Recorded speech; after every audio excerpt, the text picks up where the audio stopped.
మరి నాకు ఇచ్చిన సమయాన్ని బట్టి కూడా దేవునికి వందనాలు. మరి గురువులకు అందరికీ కూడా వందనాలు.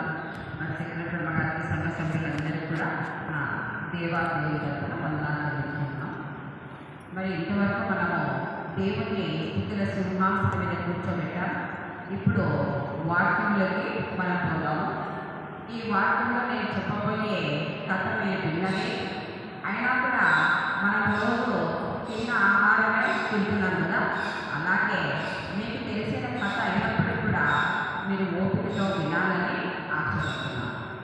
మరి మనం ఈరోజు టాపిక్ ఏంటంటే యెహోవా మీకు తోడై ఉండును.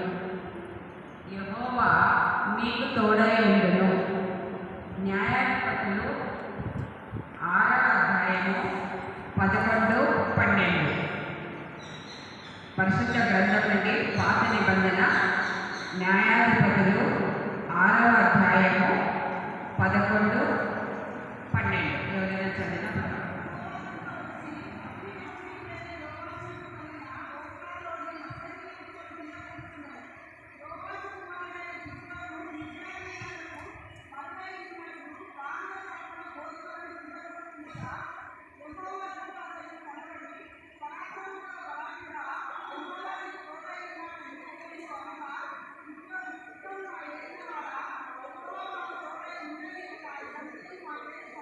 చాలు. మరి ఈ వాక్యం కోసం చిన్న ప్రార్థన చేస్తున్నాను.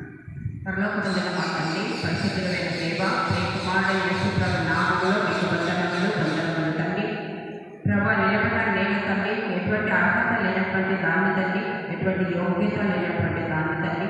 మరి ప్రభా, ఈ చర్చిలో నన్ను నిలబెట్టి ప్రభా పూరగా వాడుకుంటున్నందుకు మీకు వేలాది వేల వందనాలు తండ్రి. అవును ప్రభా, మరి మాట నా నోట రాకముందే, నా నాలుక పదము పరకముందే ప్రభా నాలో నుండి పనికిచ్చే దేవుడు అయ్యాయి తండ్రి. నేను చెప్పబోలేదు తండ్రి ప్రభా, శ్రద్ధ వీళ్ళందరూ విని తండ్రి ప్రభా మరి ఆచరించే భాగ్యం దయచేయమని నజరేయుడైన యేసు నామములో అడిగి వేడుకుంటున్నాం తండ్రి. ఆమేన్. ఈరోజు మన టాపిక్ యెహోవా మీకు తోడై ఉండును. ఒకసారి చెప్తామా? యెహోవా మీకు తోడై ఉండును. మీకు అంటే మనకు అన్నట్టు కదా. మనకందరికీ యెహోవా దేవుడు తోడై ఉన్నాడు అన్నట్టు. యెహోవా దేవుడు అంటే ఇక్కడ యేసు ప్రభు అనే అర్థం కూడా మనకు వస్తుంది.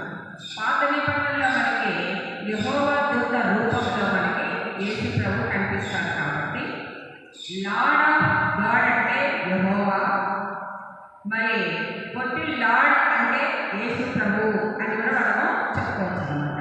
మనం ఎక్కువగా యేసు ప్రభు ద్వారానే మనం యెహోవా దేవుని స్తుతిస్తుంటాం కూడా. స్తుతులు కూడా ఆ విధంగానే చెల్లించాలి, ముగించేది కూడా మనం ఆ విధంగానే ముగించాలి. ఇక్కడ మీకు మనకందరికీ తెలుసు, మోషే ఇజ్రాయెల్ ప్రజలను నడిపించుకుంటూ వచ్చాడు కదా. నడిపించుకుంటూ వచ్చేసి కనానికి రాకముందు జరిగిన తర్వాత ఇక్కడ మిద్యానీయులు ఇజ్రాయెల్ మీద దండెత్తినప్పుడు గిద్యోను ఏ విధంగా యుద్ధం చేస్తాడు. దీనికి ప్రస్తుతము యెరూషలేము చిన్నదైనప్పుడు కూడా అది చుట్టుపక్కల దేశాలనంతా కూడా ఎలా గెలుస్తుంది, అక్కడ గిద్యోను ఏ విధంగా గెలిచాడో ఇక్కడ యెరూషలేములో ఉన్న వాళ్ళు కూడా చుట్టుపక్కల సిరియా దేశం వాళ్ళతో అందరితో గెలుస్తున్నారు. ఏ విధంగా అంటే మనం పాత నిబంధనల కొద్ది పోలిక మనకి కనిపిస్తుంది. 40 సంవత్సరములు నెమ్మదిగా ఉన్న తర్వాత ఇశ్రాయేలు మరి 7 సంవత్సరములు వాళ్ళు విగ్రహారాధన చేస్తారు. విగ్రహారాధన చేసినప్పుడు దేవుడు అంటే కదా అప్పుడప్పుడు వాళ్ళకి శిక్షిస్తుంటాడు, కానీ మరణం వరకు తీసుకొని పోదు. అలాగా ఇక్కడ కూడా 7 సంవత్సరాలు వాళ్ళు విగ్రహారాధన చేసినప్పుడు 7 సంవత్సరాలు వాళ్ళని మిద్యానీయులకి అప్పగిస్తారు. మిద్యానీయులకు అప్పగించినప్పుడు అంటే శత్రువులు అన్నమాట. వీళ్ళందరూ మిద్యానీయులు, అమాలేకీయులు, వీళ్ళందరూ శత్రువులు.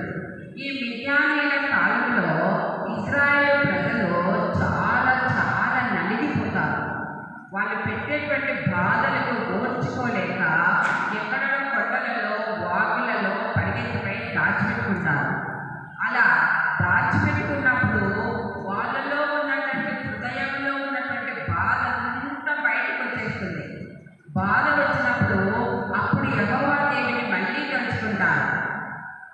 ప్రభువా మేము తప్పు చేసినామో మమ్మల్ని క్షమించండి అని తలుచుకున్నప్పుడు అప్పుడు యెహోవా వాళ్ళ కొరకు ఇశ్రాయేలులో గిద్యోను